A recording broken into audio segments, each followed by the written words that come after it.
और अब बारी आती है प्रथम स्थान की, और प्रथम स्थान पर रहे Yatin Bhaskar Duggal from Haryana.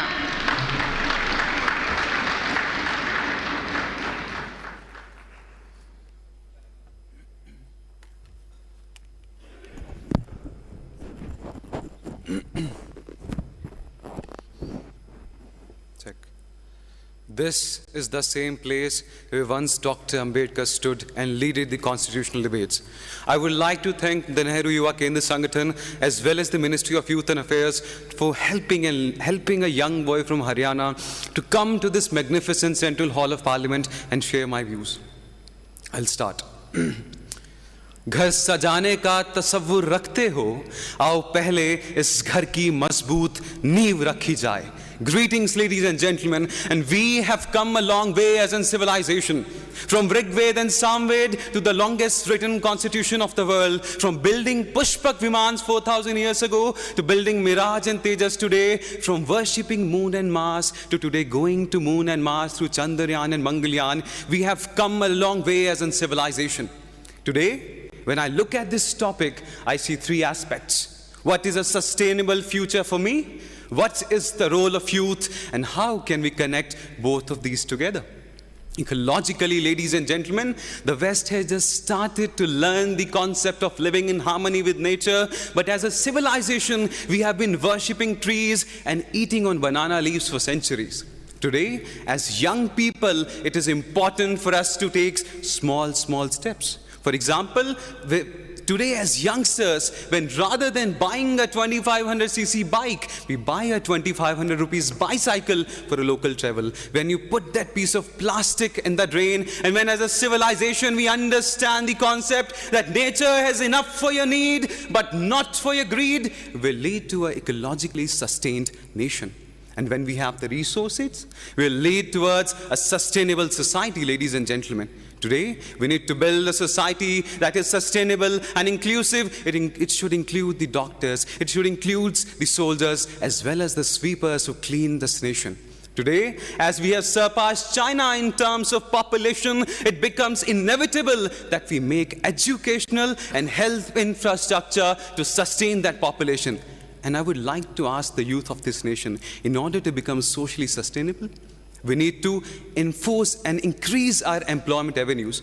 Why should, as young people, we should only dream about becoming IAS officers, doctors and engineers in this nation of Mahatma Gandhi and vocational education? Why cannot I dream a nation in which through vocational education, a young Dalit boy from Gujarat becomes the leading shoemaker of the world? Why cannot I dream of a nation when a barber from Tamil Nadu becomes the hairstylist of Hollywood actors, and when through this entrepreneurship and skill development, our youth become job givers rather than job seekers, will lead a sustainable economy.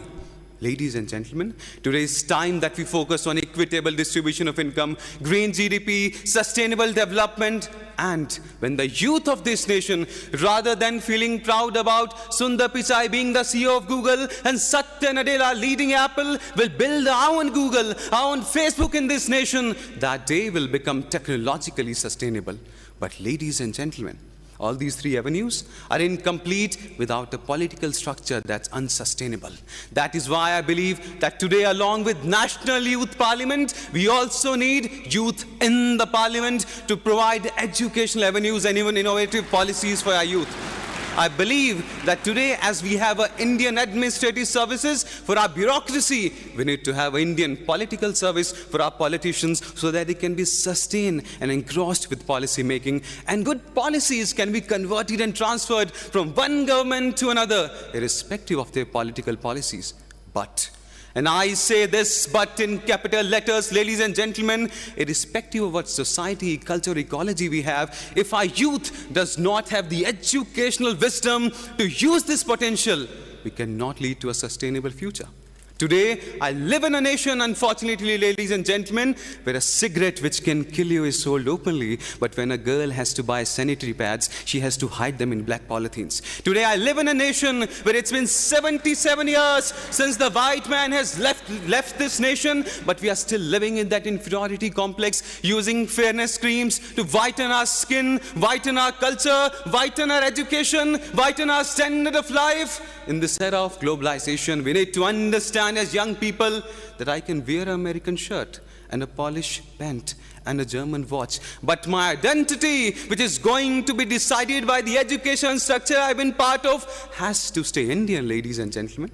And by inculcating all these avenues, when we'll have a society that has educated individuals, but that needs to be added with another important point, and that is mental health should become an important part of our curriculum. Dear politicians, dear students, dear judges, today in this era of social media, where we feel more connected than ever, we have become most isolated. The 30-gram brain of yours has far more debilitating power than any nuclear weapons around the world. So mental health should become an important part of our curriculum. And when we take care of all these avenues, we'll lead to a nation that is socially sustainable, economically sustainable, politically sustainable, and has the youth that has the educational wisdom and the mental health ability to lead this nation towards a sustainable future. And why do we need to care about this planet, sir? Because 40 years ago, Carl Sagan pointed out to a pale blue dot in the sky. That pale blue dot, that is Earth. That is home. That is where everyone that you have loved or will loved has left. That is where Leonardo da Vinci dreamed about Mona Lisa. That is where man dreamed about stepping onto the moon. That is where Buddha gave his sermon. And Ram went on a 14-year journey. I believe from dusk to dawn, this earth is all we own. Let's protect it as if it's our own. And to conclude, this sustainable future is incomplete without the efforts of 1.45 billion Indians, as Dr. Abdul Kalam once rightly articulated, that great nations are not made by handsome people, but by those who can give their hands to some who require that. Thank you. Jai Hind. If you like the video, do like, comment, share, and subscribe.